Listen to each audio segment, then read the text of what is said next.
with me now a senior fellow at the Foundation for Defence of Democracies, Behnam Ben Taleblu. Behnam, great to see you. What's the answer here? Reza Pahlavi? I don't see the point. Look, I'm no military expert or geopolitical expert, but what is the point of striking Iran if you're not going to take out the regime there? That's what the Iranians, from what I can see, for the most part, want, right?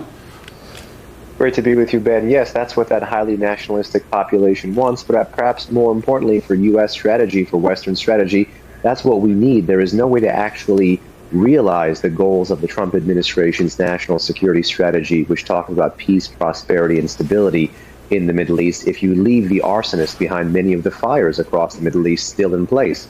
And worse, from a strategic perspective, if the U.S. is looking like it backs down from enforcing its own red lines with respect to the Islamic Republic, there'll be a contagion effect from much more capable, more powerful, and even nuclear-armed adversaries that we face, which are Iran's partners, like the Chinese or the Russians. Just like there was a contagion effect after Obama failed to enforce his red line on Syria in 2013, then Putin invaded Crimea in 2014.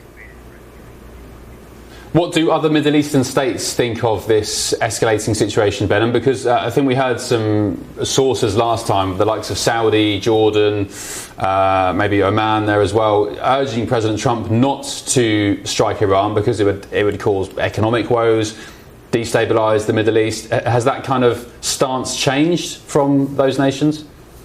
Well, I think there's a kaleidoscope of Middle Eastern countries. Israel has been at least publicly relatively silent, but if I had to guess, they would oppose any kind of agreement that didn't go basically beyond dismantling and neutering the Islamic Republic's security state, which puts them in the position to be ready for strikes. The question is, do they have the interceptors ready? Where is the missile math between Iran's long-range strike capabilities and the assets that the U.S. can bring into the theater to help defend Israel as well as other countries? When it comes to the Saudis, I think there's an inside game and an outside game, a public game and a private game.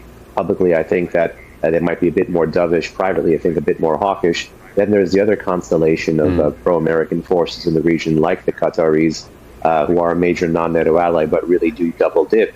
And I think those, plus the Omanis, are really the ones hedging here. They're the ones who feel the fear and the blowback and think that the Islamic Republic, even a weak one, is better to have than to pay for the cost of change and chaos. The analytical mistake these countries are making, however, is that they think stasis equals stability. And the past 4 decades with the Islamic Republic does not at all prove that theory. I'm not sure if you've seen, Behnam, as I just mentioned to our previous guest, these, not just British, but there's also the head of Palestine Action US was flown over to Iran as well for these sort of propaganda holidays, I describe them as, saying everything's great, the Iranians are happy, look, I don't have to wear a hijab. Have you seen those clips and those campaigns on social media, and what is that? Most unfortunately, yes, it's an information campaign. You know, the government of the Islamic Republic is cognizant of the domestic debates and the fault lines, not just in America, but across the West. And they're actually pretty savvy actors on social media. They've long amplified fights within the Iranian opposition, for example. They've interfered in multiple elections in American, for example. They've even interfered in the Scottish referendum.